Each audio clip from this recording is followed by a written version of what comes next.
کو پتہ چل جائے کہ ہم جو تجھ پہ رحمت کر رہے ہیں اسی واسطے سے کر رہے ہیں جس واسطے سے اعلان کروا رہے ہیں. یہ محبوب کو درمیان میں رکھا. اور اسی لیے اللہ تعالیٰ نے جتنی بھی عبادتیں حضور کی امت پہ فرض کی ہیں، جتنی بھی عبادتیں، نماز ہے، روزہ ہے، زکوٰۃ ہے، حج ہے، میں چیلنج اور دعوے سے کہتا ہوں کسی بھی عبادت کا کمپلیٹ طریقہ قرآن میں بیان نہیں ہوا ہے. میرا چیلنج ہے کسی بھی عبادت کا کمپلیٹ پورا طریقہ قرآن میں بیان نہیں ہوا ہے. نماز کتنی 100 دفعہ اس کا حکم ہے، لیکن پورے قرآن میں آپ کو کہیں نماز کا سبق نہیں ملے گا. کیا اتنے بڑے بڑے قصے اور اتنی بڑے بڑے واقعات قرآن میں بیان ہو سکتے ہیں؟ تو ایک سورۃ الصلاۃ کے نام سے ایک سورت ہوتی جس میں طریقہ لکھا ہوتا ہاتھے تھے بنو، اینج کرو، اے سبق پڑھو. یہ رولا ہی نہ پہ ہویا جی ہاتھے تھے بننا چاہیے تھے، اینج کرنا چاہیے، اینج کرنا چاہیے، رولا ہی ختم ہو جانا. صرف کا قرآن میں نماز قائم کرو. اچھا اب صحابہ یا رسول اللہ کہنے پڑی فرمایا صلو کما رأیتمونی اصلی، اس طرح پڑھو جیسے مجھے پڑھتا دیکھتے. زکوٰۃ ہے، حج ہے، یعنی جتنی باتیں ہیں ان میں نبی کو درمیان میں اللہ نے رکھا ہے، نبی کو کراس نہیں کیا. ایک عالم دین فرمایا کرتے تھے اللہ چاہتا تو ڈائریکٹلی نماز کا طریقہ بتا دیتا، پر رب کو پتا تھا یہ وہ قوم ہے کہ جو نمازیں پڑھ کے کہتے ہیں نبی کی ضرورت نہیں ہے، سارا کچھ کر کے کلمہ پڑھ کے کہتے ہیں کسی نبی ولی کی کوئی ضرورت نہیں ہے. فرمایا اگر بالکل ہی سیدھے ہو گئے نا، یہ گویا ان کا ایک نقطہ ہے، تو پھر دینا کہنا ضرورت ہی کوئی نہیں. فرمایا جاؤ عبادت میری کرنی ہے، پر تمہیں سب سے پہلے میرے یار کا راستہ، یار کا واسطہ اختیار کرنا ہے. نبی کو درمیان میں رکھا. اور بڑا جملہ ایک عالم دین نے بولو نے فرمایا اللہ نے یہ بتانا چاہا، یہ جو ہے نا یہ سکھایا لوگوں کو کہ جب میں رب ہو کر تمہیں کوئی کام کہتا ہوں تو نبی کو کراس نہیں کرتا. تم میری بارگاہ میں آتے ہو تو نبی کو چھوڑ کے کیوں آتے ہو؟ اسی لیے پھر ہم کہتے ہیں کہ ولی سے ملا ہوں،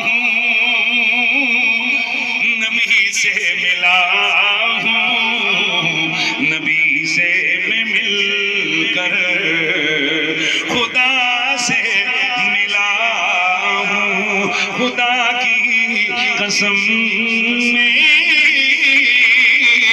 قسمت تو دیکھو، مجھے تو نبی کا آستانہ ملا ہے.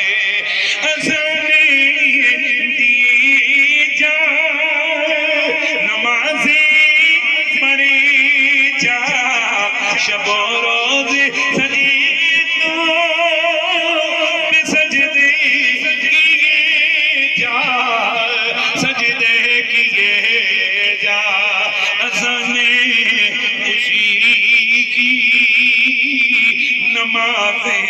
اسی کی اذانیں، اسی کی نمازیں، اسی کی جسے پنج سر کا نام ملا ہے. بولو بولو بولو اذانیں، اسی کی نمازیں، اسی کی جسے پنج تن کا نام ملا ہے. میرا نبی امت سے پیار کرنے والا، کتنا پیار میرا نبی امت سے کرتا ہے. اور یہ اللہ کے فضل و کرم کی ایک یہ بھی جھلک، ایک یہ بھی ادا ہے کہ محبوب کے دل میں امت کا پیار ڈالا. کتنا پیار. عزیز علیہ ما عنتم حریص علیکم بالمؤمنین رؤوف الرحیم. اگر تو مومن ہے میرا نبی تجھے سے اتنا پیار کرتا ہے کہ تجھے کانٹا چبھے گا درد مدینے والا محسوس کرے گا. دوستان گرامی، یہ میرے رب کے فضل و کرم کا ایک رنگ ہے. اس نے جو اس اپنے بندوں پہ فضل کیا ہے، اس کے فضل کی ایک ادا یہ بھی ہے کہ اس نے اپنے بندوں کو ماں کا پیار عطا فرمایا ہے. میرے دوستو، یہ ماں کون ہے؟ ہم لوگوں نے تو بس، لیکن ایک چیز مجھے بڑی خوشی ہوتی ہے کہ چلو آج کے اس بالکل کے گزرے دور میں بھی کم از کم والدین کے حوالے سے یہ سوچ اور فکر ہر مذہب میں موجود ہے. یعنی آپ ہندوؤں کو دیکھیں، عیسائیوں کو دیکھیں، لیکن میں دعوے سے کہتا ہوں جتنا والدین کی اطاعت اور خدمت پر زور اسلام نے دیا ہے. یا رسول اللہ، میرے والد نے میرا سامان جو ہے نا وہ قبضہ کر لیا. میرا ماں، حضور نے فرمایا ہم تو ماں کو پیار کرتی ہے. میرے سرکار کی حدیثیں ہیں اور ان کو سامنے رکھ کر پھر ایک جملہ حضور کے پیار کا بیان کر کے میں اجازت چاہوں گا. بخاری مسلم کی حدیث ہے. نبی پاک صاحب الولاق صلی اللہ علیہ وآلہ وسلم آپ نے اپنے صحابہ سے فرمایا، اے صحابہ،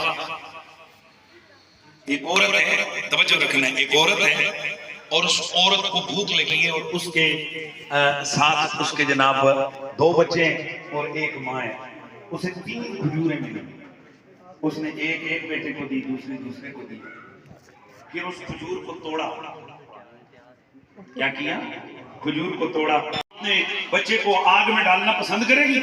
صحابہ نے دل پہ ہاتھ رکھ لیا، یا رسول اللہ، اتنا پیار کرنے والی ماں یہ کب چاہے گی کہ میرا بچہ آگ میں جلے؟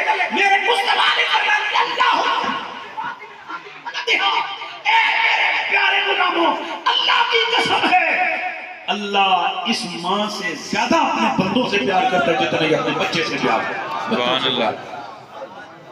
جب یہ گوارا نہیں کرتی ہے کہ یہ اس کے بچے آگ میں جلیں، تو رب کب گوارا کرے گا کہ اس کے بندے جہنم کی آگ کے حوالے کیے جائیں. دوستان گرامی، یہ جو ماں کا پیار ہے دنیا میں سب سے زیادہ بیلوس پیار ہے. کس کا پیار ہے؟ بولیے، کس کا پیار ہے؟ ماں کا پیار ہے. سب سے زیادہ بیلوس پیار. بچہ بستر گیلا کیا ہے جی، وہ کون ہے کہ جس نے ماں کے دل میں یہ شفقت اور محبت کا جذبہ ڈالا ہوا ہے کہ خود گیلے بستر پہ سو گئی، بچے کو خشک سینے پہ سلا دیا؟ وہ کون ہے؟ یہ فقط ماں ہے.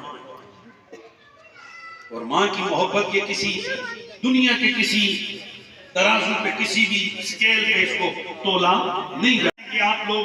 اچھا، ایک اور بات میں کہوں، جب تک ہم لوگ چھوٹے ہوتے ہیں اس وقت ماں کا بہت پیار سمجھ نہیں آتا. وہ کسی بڑا جملہ بولا تھا، جب سمجھ آتا ہے پھر وہ ماں رہتی نہیں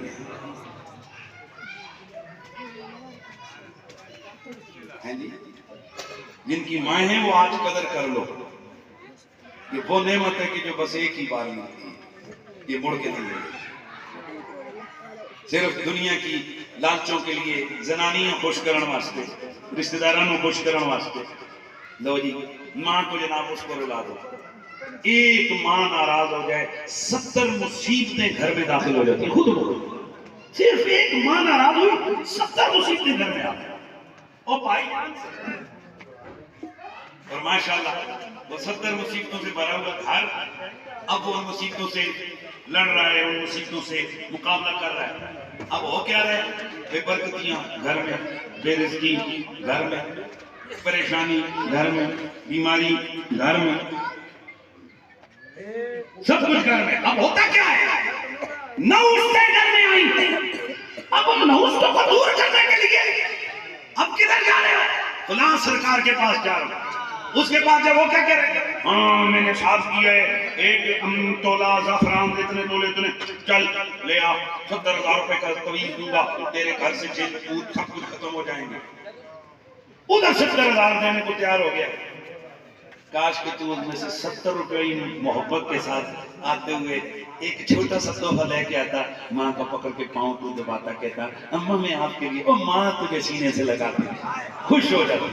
تیری ساری مصیبتیں خود ختم ہو جاتی. لیکن تو اللہ تعالیٰ کی، لیکن میں تمہیں ایسے بریگیڈیئر دکھا سکتا ہوں، ایسے ڈاکٹر دکھا سکتا ہوں، ایسے کرنل دکھا سکتا ہوں جو بیٹوں کے کہنے پر انہوں نے اپنے باپوں کو، ماؤں کو گھروں سے نکال دیا. ایسے جج دکھا سکتا ہوں، ایسے وکیل دکھا سکتا ہوں، ایسے بڑے بڑے بزنس مین دکھا سکتا ہوں جو اربوں خربوں کے مالک ہیں، اور ان کے والدین کی حالت آپ دیکھیں وہ چوڑوں جیسی نظر آتی ہے۔ امام غزالی رحمۃ اللہ تعالی علیہ آپ فرماتے ہیں کہ جب بچہ پیدا ہوتا ہے تو ماں باپ کی یہ عادت ہوتی ہے، ہر ماں باپ کی کہ اپنے بچے کو سب سے پہلے کیا کہتے ہیں؟ بول بیٹا اللہ۔ آپ لوگ، میں آپ کو دعوے سے کہتا ہوں الا ماشاءاللہ، لیکن آپ چیک کرنا جب بھی آپ اپنے بچے کو کہو گے بیٹا بولو اللہ، تو بچہ آٹومیٹکلی کہے گا اما، اللہ نہیں کہتا۔ بہت کم بچے ہوتے ہیں کہ جو پہلے ہی دفعہ اللہ کہتے ہیں، ابھی کہہ بھی لیتے ہیں لیکن وہ کہتے نہیں۔ ہم اس کو روٹین ورک سمجھتے ہیں، نارمل آلات سمجھتے ہیں، کہتے ہیں بچے لکھ لکھ چلو کوئی نہیں، اللہ بولنے لگے نا ابا نکل گیا، اما نکل گیا، اللہ نہیں نکلا۔ ایسے نہیں ہے۔ امام غزالی فرماتے ہیں رب اسے اللہ بولنے ہی نہیں دیتا۔ وجہ یہ کہ جب ماں کے لیے بول اللہ دینا، بیٹا بول۔ ہماری والدہ، میری والدہ، میرے قریبی جو ہمارے بڑی بڑی ہیں وہ اتنے زیادہ پڑھی لکھی نہیں، پر اسی جدوں کان کھولے رہتے اسی جڑے مجھے جو یاد پڑ رہا ہے کہ میری والدہ جو مجھے لوری دیتی تھی، یعنی سلاتی تھی، وہ یہ تھا لکھوں درود و لکھوں سلام بروئے محمد علیہ السلام۔ میری دائی جان اللہ ان کو بڑی کرامت فرمائے، وہ مجھے بچوں کی طرح انہوں نے زیادہ، میری والدہ سے زیادہ مجھے انہوں نے پالا، تو مجھے آج بھی یاد ہے کہ ان کی زبان سے میں ایک لفظ سنا کرتے تھے یروی،